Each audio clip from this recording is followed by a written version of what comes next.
রাজ্যের যশস্বী মুখ্যমন্ত্রী ডক্টর হিমন্ত বিশ্ব শর্মা ও প্রদেশ বিজেপি সভাপতি ভবেশ কলিতাকে সঙ্গে নিয়ে করিমগঞ্জ লোকসভা আসনে মনোনয়নপত্র জমা দিলেন বিজেপি প্রার্থী বর্তমান সাংসদ কৃপানাথ মালাহা।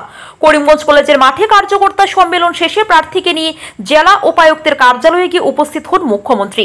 এদিন কলেজের মাঠে ভাষণ দানকালে তিনি বলেন, করিমগঞ্জ অচিরেই একজন মন্ত্রী পাবে।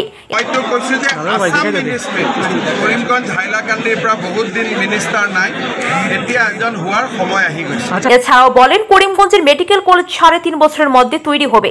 5 গ্রাম পেপার মিলের জায়গায় গড়ে উঠবে বৃহৎ ইন্ডাস্ট্রি। হাইলাকান্দিতেও হবে মেডিকেল কলেজ। তিনি বলেন, যাদের রেশন কার্ড রয়েছে তারা সবাই পাবেন অরুণোদয়।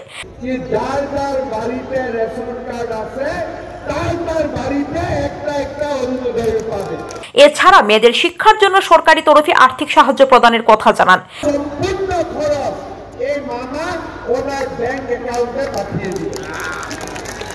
মেট্রিক পাস করার পরে 10,000, হায়ার সেকেন্ডারি পাস করার পরে 12,500, আর ইউনিভার্সিটিতে পড়লে বার্ষিক 25,000 টাকা মামা দিবে। এটাও আমি আপনাকে প্রতিশ্রুতি দিব। এদিন করিমগঞ্জের উন্নয়নে বহু পরিকল্পনার কথা জানান মুখ্যমন্ত্রী। বলেন, নরেন্দ্র মোদী ফের প্রধানমন্ত্রী হবেন আর করিমগঞ্জের বিজেপি প্রার্থী লক্ষ ভোটের ব্যবধানে জয়ী হবেন। তিনি বলেন, 2026-এর মধ্যে প্রতিশ্রুতি অনুযায়ী সব কাজ সম্পূর্ণ হয়ে যাবে। এখন আমি আপনারা বাড়িতে 3টা ফর্ম পাঠাবো। একটা যার বাড়িতে রেশন কার্ড আছে ওরা ফর্ম ফিল আপ করবে অরুণোদয়ের জন্য। সব বুথে বুথে ফর্ম চাইব, ঠিক আছে?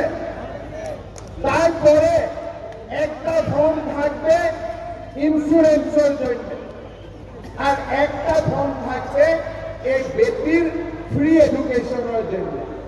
আমি একটা ইলেকশনের সময়ে একটা সার্ভে করে নিব কতটা টাকা পয়সার প্রয়োজন হবে, আর ইলেকশনের পরে আমি কাজটা শুরু করে দিব। এটা আমি আপনাকে প্রতিশ্রুতি। মোদীজি হিন্দুর জন্যও আছে, মোদীজি মুসলমানের জন্যও আছে, মোদীজি গরিবের জন্য আছে। গরিবের প্রধানমন্ত্রীর নামে হলো নরেন্দ্র মোদী।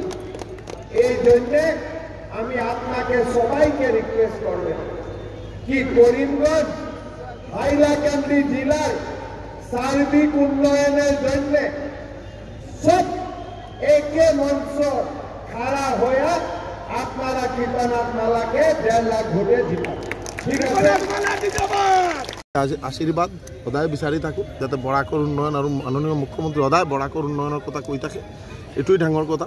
আজি আপোনালোকে দেখিছে অনলি মন্ত্ৰীৰ কথা কিয়, মেডিকেল কলেজ, এই হিন্দুস্তান পেপাৰ মিলৰ যি মাটি, এই মাটিত ইণ্ডাষ্ট্ৰীৰ কথা কৈ গ'ল, পাতাৰকান্দি এগ্ৰিকালচাৰ ইউনিভাৰ্চিটিৰ কথা কৈ গ'ল। এইবিলাক চব মানে কিমান উন্নয়নৰ মানে এটা জোৱাৰ আহিছে বৰাক উপত্যকাত। এইটোৱেই ডাঙৰ কথা। আপুনি কি ভাবে মন্ত্রিত্ব কাক দিব বুলি ভাবে? কৃষ্ণেন্দু পালক দিব। আমি সবে কৃষ্ণেন্দু পালক বিচাৰো। কৃষ্ণেন্দু পাল সিনিয়র, এই হিসাবে কৃষ্ণেন্দু পাল মন্ত্রী পাব লাগে। আর কৃষ্ণেন্দু পাল